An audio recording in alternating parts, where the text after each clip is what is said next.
Hey, what's going on, guys? My name is Brathwaite. And Arlene Brathwaite. And for those of you who do not know our story, I did 21 years in prison, and my wife, Arlene, did the time with me. Today on our podcast, we are going to be talking about the importance of visiting your loved one in prison. Mm-hmm. And we're also going to touch on the family reunion programs. And under the family reunion programs, they also offer like cookout, different kind of festivities in the prisons where families can partake in. Exactly. So, and of course, we know that not every state has the family reunion program. Where I was incarcerated in New York State. So New York State did have the family reunion program. They only had it in a select facilities. Not every facility offered them. So, yes, we were talking about that today. So, as far as the importance of visiting your loved one, you know, it is so important that you're able to get up there. You know, if it's once a week, sometimes we know that these facilities are kind of far away from us. So, you know, sometimes you may have to travel 2 hours, 3 hours. I know in New York, some people were traveling up to 9 hours to visit their loved one. So, you know, you may not be able to do it once a week or, twice a month or something like that. But, you know, whenever you can get up there, whether it's once a month. Holidays. Yeah, the holidays. Even if it's on their birthday, you know, something where they can have that physical contact where they can see you. Because, yes, letters are good. Phone calls are good, but there's nothing like seeing a loved one in person where you get to sit there and talk to them, you know, touch their hand or caress their cheek or something like that. Yes, physical contact is very important when you're in these types of environments.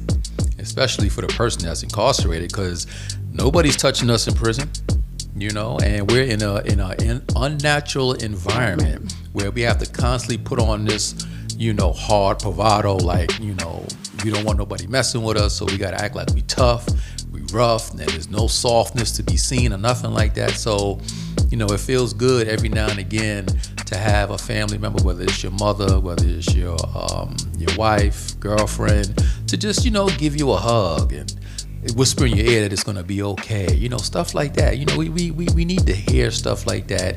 We need to feel, you know, touches like that, those physical touches, that contact. And I know it's also important for the visitors as well, right? Absolutely.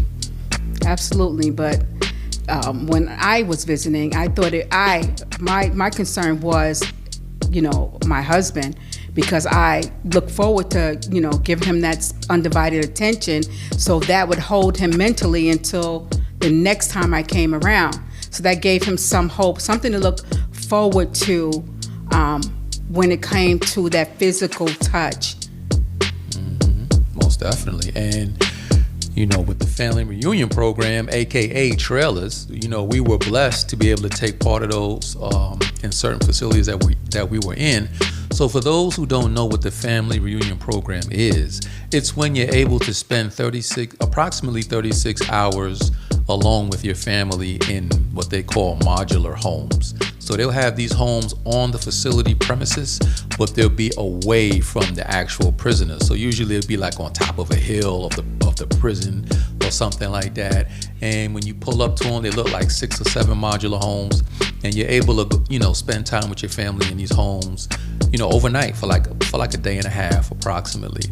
And, you know, there's no supervision out there. It's just you and your loved one. So quite naturally, those are much better than visits, because Absolutely. You don't have the officers over you. Your family can bring in food and cook for you. So you watch cable. Yes. So you can do the movie thing. You could sit on a couch. You could sleep in a bed. You could cook together. All that stuff. You can play outside with your kids. They got swings out there and games for the kids. You can play with your kids outside. So, you know, it's much different than a regular visit. And in my opinion, if you are able to take advantage of that, you should, because that is, to me, the number one way that you can keep or maintain ties with your loved family. One. That's right. And it is as close as you're going to get to freedom while they're in there. Yes. So today, I was actually able to get a good friend of mine, Steph, on the phone. He was in prison with me. Him and I did time together. We did time in Clinton Correctional Facility. We did about 4 years, maybe 4 to 5 years together there. And he was also able to take advantage of visitations and also the family reunion program. So I got him on the line. So let's talk to him and get his perspective on it. Hey, Steph, what's going on? Hey, Steph. How you doing? Today, we're going to ask you a few questions, but to start off this podcast, we're going to start by asking you to tell us a little bit about yourself. Oh, my name is Steph. Stephen. I'm from Harlem, New York. I am 45 years old. When I first got introduced to the correctional facility, I was 16. I just turned 16 and was facing a whole lot of time. I was facing 22 years altogether. I actually did 15 out of the 22 and was released in 2007, March 12th from Queensboro Correctional Facility. Upon that, I actually was released for a few hours in New York, long enough to catch the train to come to North Carolina, where I have been residing ever since. Okay. Man, so you went to prison at 16 years old. And you said you did 15 years? So you actually did as much time as how old you was when you went to prison. Yes, I did. So at the end of 15, wow, that's something. Okay, so while in prison for those 15 years, how did you do that time? What did you do? At first, it was a real big shock. I tried to start my prison term based off of information that was given to me, which wasn't the proper way to do it. Luckily, I didn't fall into anything real harmful, but it wasn't about, I was under the assumption it was about being tough, about not letting nobody do this to you or say anything to you. And when I was placed in the situation, I was basically in a situation where with a lot of other people that was afraid just like I was and didn't understand what the real concept of, doing time was. So when I started off in Elmira Correctional Facility, which is in Elmira, New York. And I was with a bunch of adults. I was still a juvenile, basically. And these guys had, the time that they had, the time that they had in, I wasn't even alive that long. And they still had much more to go. But I actually ran into a few that asked me questions like, what do you plan on doing? Something that you wouldn't expect somebody in there to ask you. You think that everything in there is negative. And when they asked me that, I had no clue.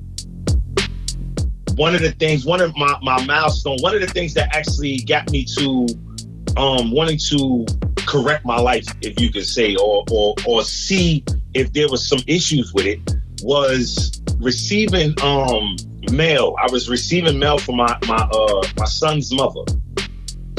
And so excited to receive this mail. I would get it, and I sat there, and it dawned on me, I couldn't read. So I'm sitting there crying, basically crying, and so angry, because like I said, I felt that the people that had a hold over my life didn't do a good job with it. So what I did was, once the anger subsided, I believe it was an older guy at the time. So I'm saying older, but at the time I was still about, I want to say 20 or 19, and this guy was about 38. And he asked me, did I have a dictionary? And like I said, you don't know how to take people in there. You don't know if genuine kindness is kindness or if they're trying to, get some angle or some leverage on you. But this individual was a very good person. He asked me, did I have a dictionary? I didn't have one. He gave me a Webster dictionary. And the next question he asked me was, it was kind of funny because I wanted to know. We haven't had that much of contact. We was next to each other, so we really didn't see each other unless we went to chow, which is going to the dining room to eat. That's the only time that we seen each other. And he asked me, just out of the blue, he said, "What is your education level?" And I looked at him, and then he said, "Well, let me rephrase that." He said, "Can you read?" He asked me that. And I looked at him, and I believe for the first time in my life, he's the first person that I actually told the truth to. I told him I couldn't. And that was one of the things right there. He actually gave me the dictionary and guided me on reading or studying the first 15 words. And he would ask me that every day. And the only reason why I really did what I had the drive to learn this is because I wanted to see what was in that letter. I had a stack of letters that I didn't even open them for months. Yes. Nobody never asked me when I was in school, did I need help? They always assumed something was wrong with me. Nobody never sat and asked me, are you okay? They assumed I was angry and bad. One of my stories is I left from Elmira Correctional Facility and went to Comstock Correctional Facility. And funny thing, here it is. I was actually in reception the whole time I was in Elmira. Reception is where they send everybody out before they place them in whatever housing they're going to be in or whatever facility that's going to be their facility for a few years. And mine was Comstock. And the first day I get there, I go through orientation and they send us to the school building. And before we go into the school building, a guy actually came. They was rushing another inmate back through the building, and he had a pin stuck in the top of his head from them having a fight out there. Now here it is. I'm like, bad enough. I'm struggling with this reading. Now I got to go in a place where I can't just focus on reading. I got to focus on everything else outside of reading. Okay, so you went to the adult basic education classes, and then from there, once you graduated out of that, you got your GED, right?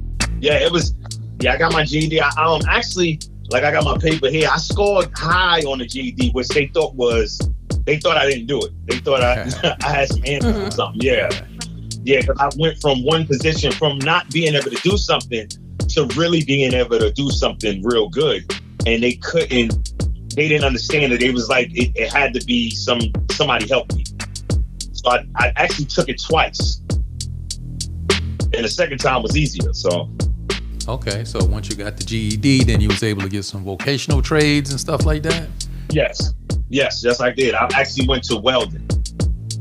So let's fast forward a little bit. I'm just assuming here, but you can correct me if I'm wrong. You came to prison at the age of 16, so that means that you didn't know your wife back then. No, I didn't. I actually, what happened was, if you don't mind me talking about how I met her. No, please. And what happened was a individual, his name was Titus. He had his family used to come up all the time, and he said, "Yo, I want you to come down with me one day." And I was like, "Yeah, whatever." But anyway, we actually went on a visit, and I was down there with their family, and that's how I met the person I was with. We went through that. I was getting visits constantly. Getting visits, like at the time, it was like twice a month I was getting visits. The visits. So let's put that in perspective. You said you were in Riverview, right? Yes. And she was coming from New York? Yes, she was coming from New York. Okay, so what's the time? How much time does it get to get your travel time from New York to? All right, the travel time from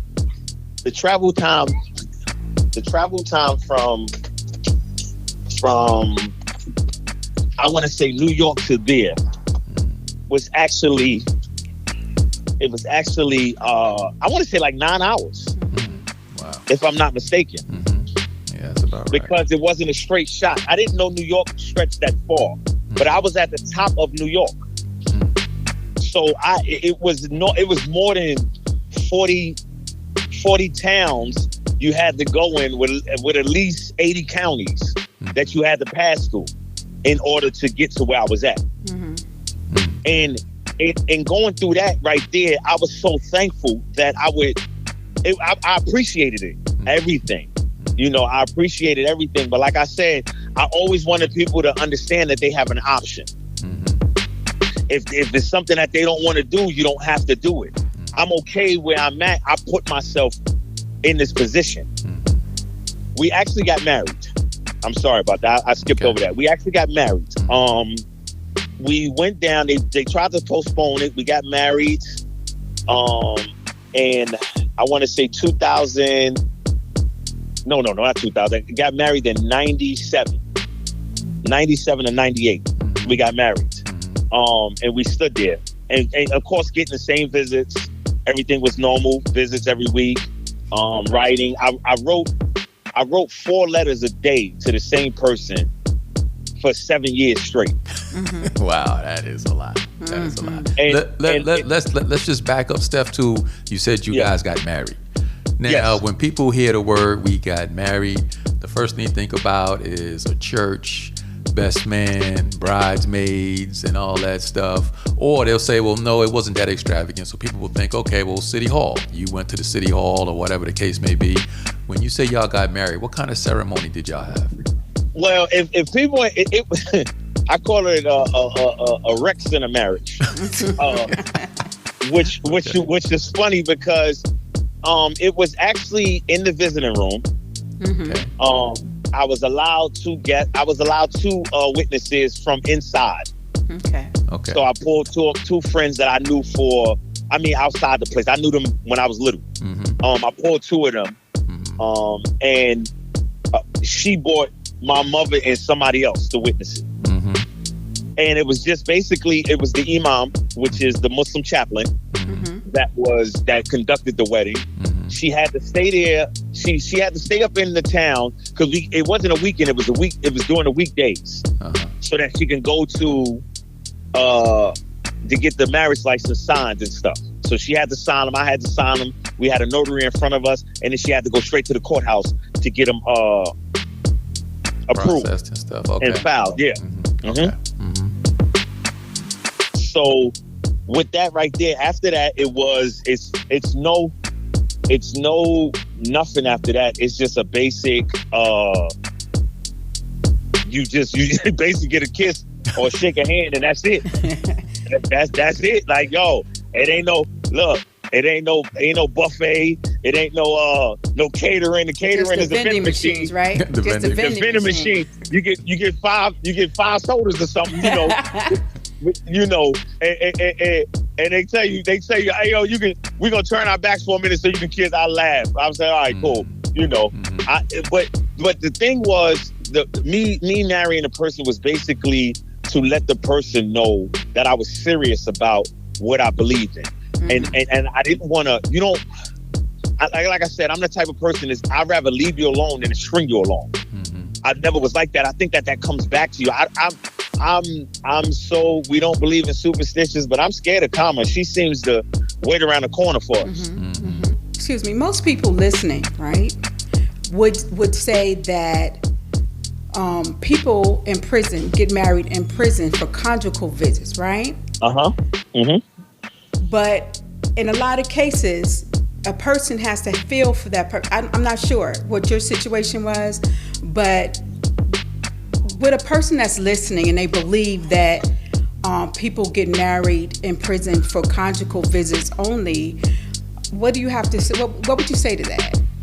Well, for one, the only people that would probably even speak about that are individuals that actually never had nobody incarcerated.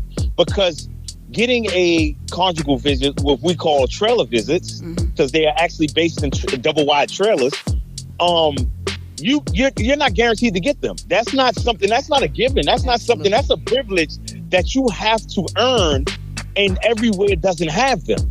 Absolutely. So you say in the jail, you say in the whole prison system. I'm not even going to just say one place, because one jail can hold 1,900 people. So you just take 1,900 people say you have 10 jails. You round that up, that's 100,000 people. Out of 100,000 people, there are only like 10 people that's allowed to get them. Everybody doesn't, and every place doesn't have them. So it's a shot in the dark. If you want to roll the dice, then that's so be it. If that's your decision, then that's what it is. But in my aspect, I can't speak for other people because people could be living in a fantasy and thinking that that's what's going to happen. It's not. It's like seeing a unicorn. It doesn't happen to everybody.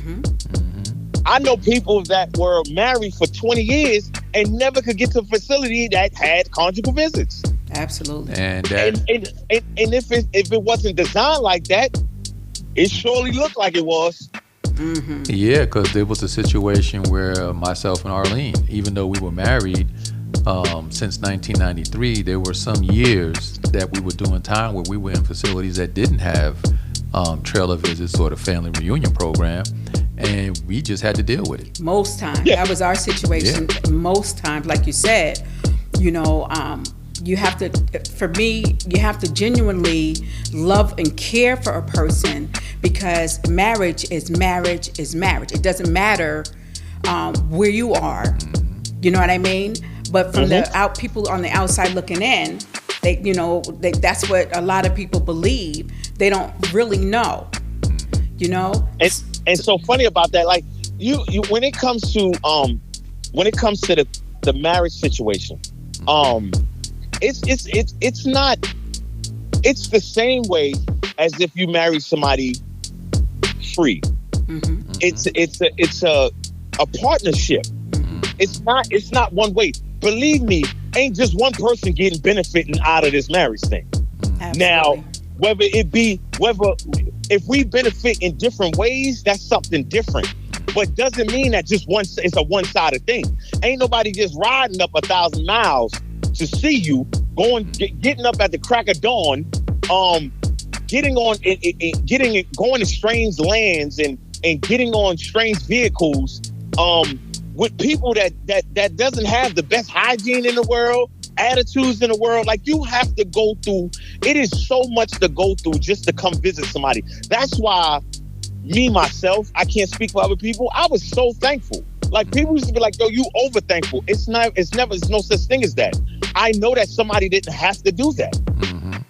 I got people that live right next door to me that don't say hi to me. So you taking time out of your day to travel somewhere, I'm all in. I'm all in. Whatever we gonna do, let's do it. I'm all in. Yeah, I felt that on a visit, it's more, it built my communication skills with my husband, right? Yes. I felt that the trailers were more intimate. Yes. So that's that's how I looked at that. You know what I mean? Like, we really talked a lot. We really got to know each other on the visit, because you couldn't get intimate at all, right? So that helped build our relationship. Because now when we're going into the trailer visits, all I want to do is be intimate. I want to bring whatever I can bring on this inside. When I say outside, inside of the facility, that means I'm cooking dinner. He can't get that. I'm watching television with them. We can't do that on regular visits. So the intimate time, it's really, you don't have nobody watching over you. So that, to me, would be the difference. But that was one of the differences, was being able to actually, basically wear my own underwear. See, it's just little stuff like that. You get to wear personal clothes. Okay, break it down, brother, when you say wear your own underwear. All right, so what happens is when you get inducted to the Hall of Fame of the correctional facility, when you get inducted, they give you issue clothes like they give you in the military. They give you three issue things. They give you issue greens, they give you issue boots, and they give you issue underwear. And that's all you get. The material is stuff that you would never wear anywhere else. It's very uncomfortable. But that's a means of them, you not being on balance. So now when you get a visit, you get options. They allow them to bring things to you that you might have not worn years, like jeans.